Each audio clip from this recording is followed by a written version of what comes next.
Hey Epic! This week's, for our artist focus, we are going to be focusing on painter Berthe Morisot. Now, she was born back in 1841 in France, which is over in Europe, and she dreamt of becoming an artist from an early age. Her mother supported her daughter's dreams by making sure she had the best art education. Morisot excelled artistically not only due to her talent, but also the encouragement of her family to follow her dreams, because support is incredibly important. Morisot would frequent the Louvre in Paris, which is a museum there, and copy paintings created by master artists. She also developed a love for landscapes, portraits, and still life painting. Morisot cultivated her artistic talents and achieved success at an early age with acceptance to the Paris Salon at age 23. In 1874, she was invited to exhibit with the first exhibition of the Impressionists. Her art was often overlooked, however, due to its feminine qualities, such as her use of spontaneous and delicate brushstrokes. As a woman, Morisot was often discriminated against and was not allowed in many of the places her male friends frequented. However, that did not stop her drive to become an artist, and for more than 3 decades, she created paintings that have helped guide the direction of French art. In addition to her other paintings, Morisot adored painting still lifes of flowers in vases. So to honor her today, we are going to do a project where we create our own still lifes using the small, delicate brush strokes that Morisot uses. It's a pretty simple material list for this project. You're going to need paint, including black and white paint, paintbrushes, a piece of colored paper. If you don't have one, you can just take a piece of white paper and paint it with watercolors to be the background before moving on. And a pair of scissors just for the very start of this project. And then, of course, remember to cover your workspace because we're working with messy materials.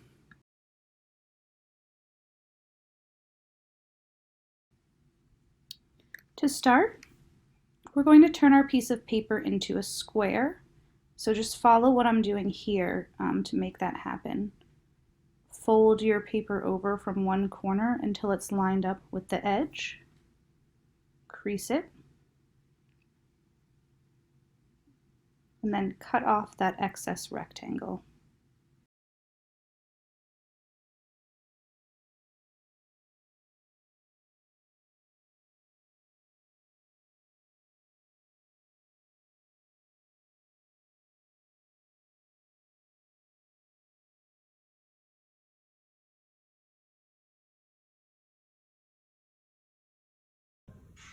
Alrighty, Epic. So the way that we are going to start this is by taking our paintbrush and some black paint, and we're going to create the vase or vase shape on the paper. And now the way that I like to get the sizing correct is I put my hand down on the paper and then I trace around my hand. Now, you're probably not going to get one smooth trace, so just be prepared to go around it multiple times. Like that, see?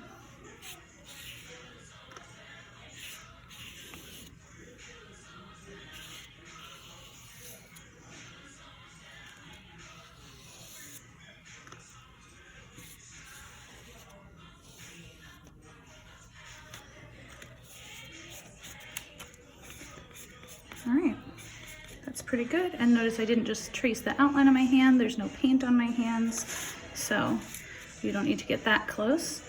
And then this is a great shape of our vase. Now, if it's too difficult to hold your hand and paint around, what I would recommend is drawing a light pencil line around and then just painting over that. Okay, and then we flip it over and we have the bottom of our vase here.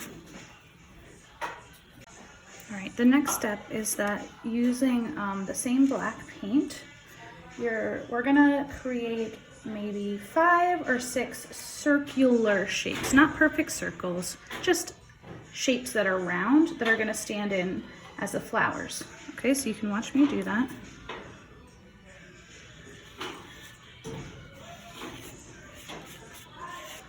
Pretty rough, right?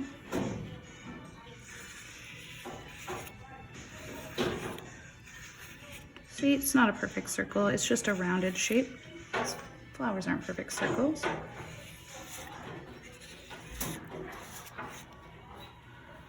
And then maybe one here. And I'm kind of running out of room, so I'm going to put my final one out to the side over here. Okay. And then we can put a little dot in the center of each one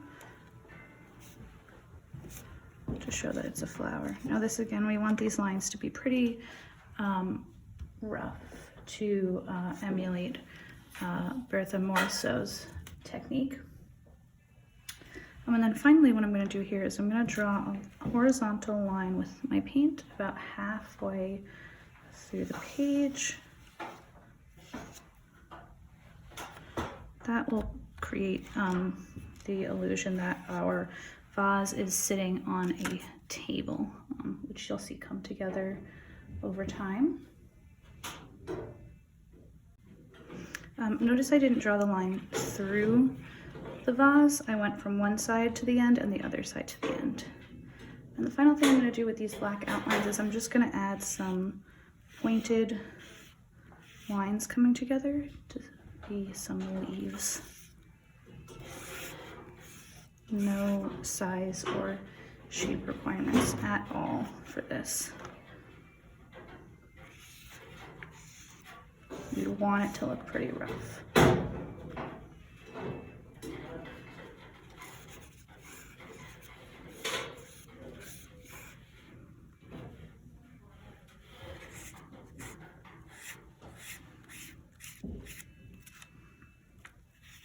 All right, great.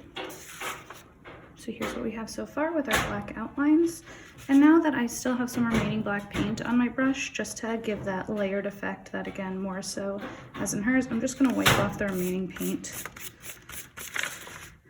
on the table area, which I will paint over later, but it'll just give it a bit more texture under there, just like that.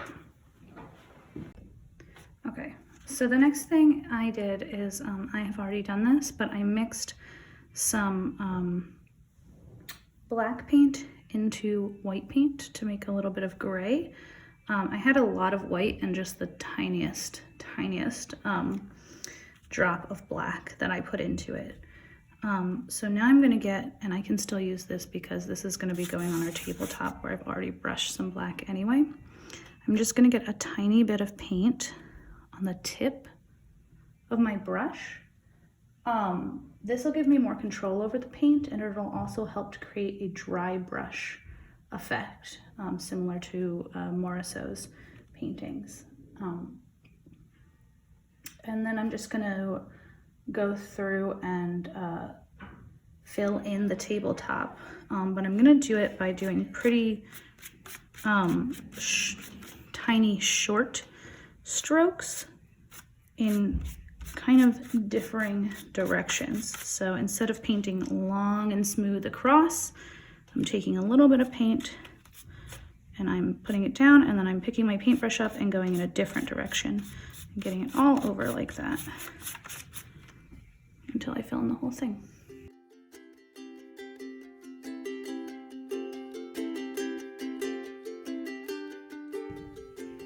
And then I'm going to go through and even take a tiny bit of white and just brush it over in a few areas.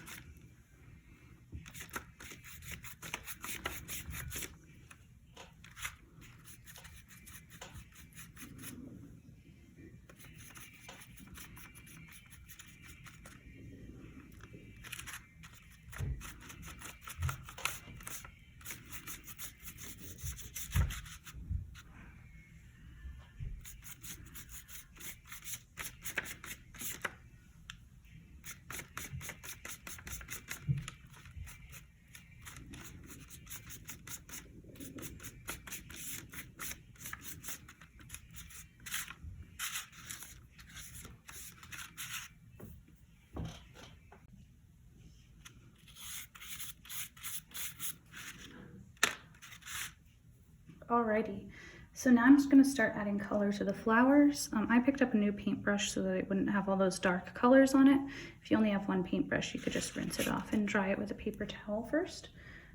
So I am going to paint these flowers using bright, warm colors like yellow, orange, pink, and I'm going to start by gently tapping the brush into the paint with the lightest color that I want to start with, which I actually think will be orange for me. And then I'm going to fill in these flowers in an overlapping circular brush strokes, okay?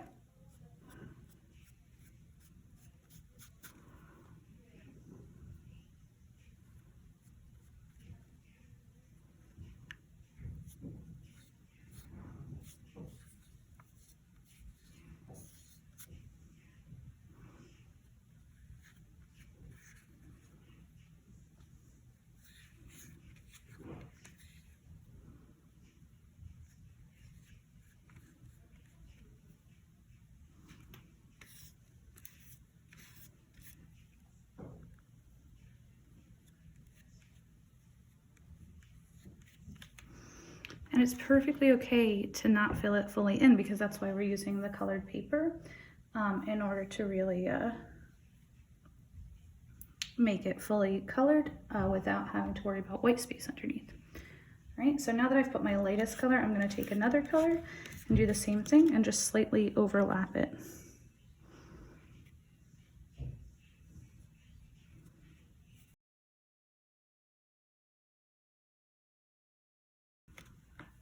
All right, excellent. And now what I want to do is wipe off any excess paint in the upper part of my paper to just add, like establish the wall color, essentially. So I'm just putting on some excess paint up there.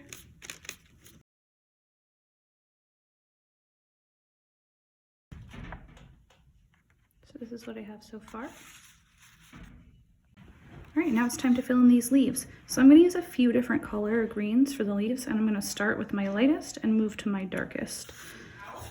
So I'm going to start with my lightest green. I'm just going to do some flat brush strokes. Again, really getting paint on the tip of the paintbrush.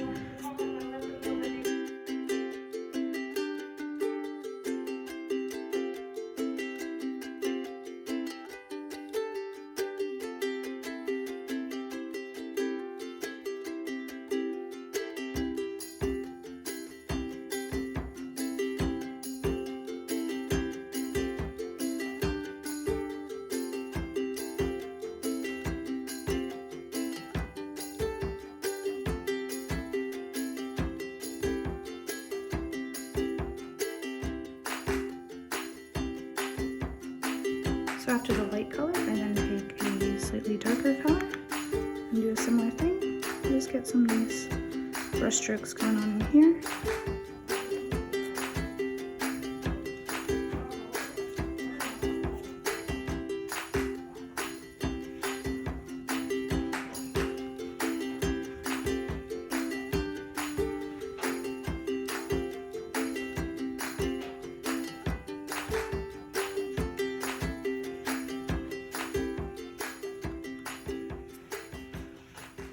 All right, cool. It's looking great. I'm really liking this. And then the next thing that I'm gonna do with this green is I'm just gonna create some longer brush strokes sort of out in the background area, just to create the illusion of longer leaves heading out and behind this.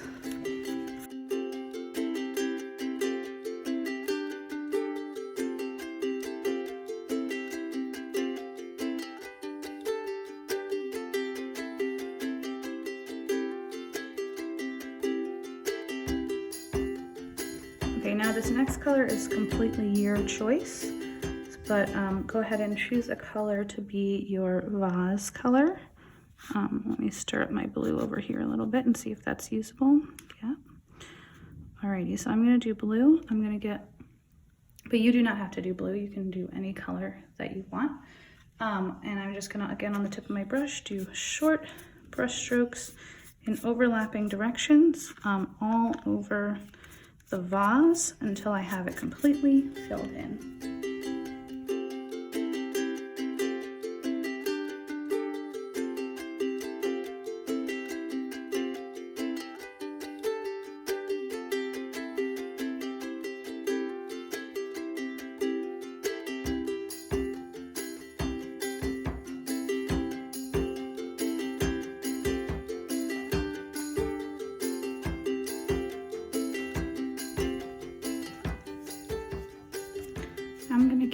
I'm gonna really thoroughly wash off or wipe off my brush here. I'm gonna get a tiny bit of white to go over and create a little tint, but I'm not gonna over blend the colors here. So I'm really spreading it out nice and thin across, and I'm only using a little bit of white.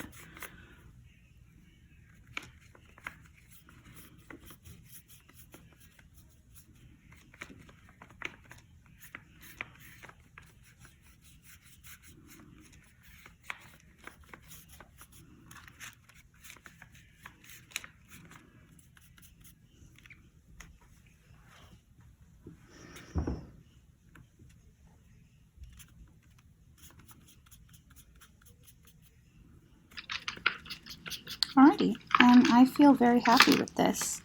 I will show you a few different versions that I made so that you can see that they do not all have to look the same. And I hope that you have fun making your Berthe Morisot inspired flowers on this day. I can't wait to see them on your dojo portfolio. Bye!